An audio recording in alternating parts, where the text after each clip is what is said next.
ఇంట్లోకి electrical complaint ఉందంటే వచ్చాము. వాళ్ళ కంప్లైంట్ ఏంటంటే ఇంట్లో జనరేటర్ కి సప్లైకి సాకెట్లు రావట్లేదు, కరెంట్ ఉన్నప్పుడు సాకెట్ సప్లై వస్తుంది చూడండి అని చెప్పారు. అది ఇన్వర్టర్ మీద ఉన్న సప్లై. సో ఇన్వర్టర్ కంటే అక్కడ ఉన్న జనరేటర్ కదా, ఇన్వర్టర్ ఓయింగ్ లాగింది, జనరేటర్ కి ఫేజ్ నోటర్ కలుపుతారు. సరే వెళ్ళి డిపి అయితే ఓపెన్ చేశాను. వీళ్ళు ప్రొడక్షన్ కోసం ఆర్సీసీబీ యూజ్ చేస్తున్నారు. అలాగే పక్కన చూసినట్టయితే ఆటోమేటిక్ చేంజ్ ఓవర్ కనపడుతుంది.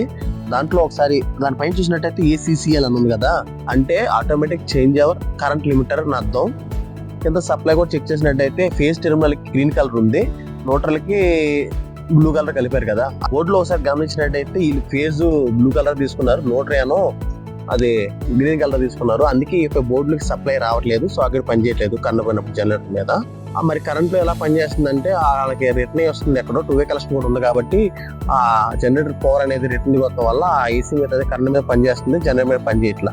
మనం వెంటనే సప్లై వైర్లను చేంజ్ చేసిన ప్రాబ్లం కూడా అలాగే సాల్వ్ అయ్యింది. ఇలాంటి ప్రాబ్లం మీరు ఫేస్ చేసినట్టయితే కామెంట్ చేయండి ఫ్రెండ్స్.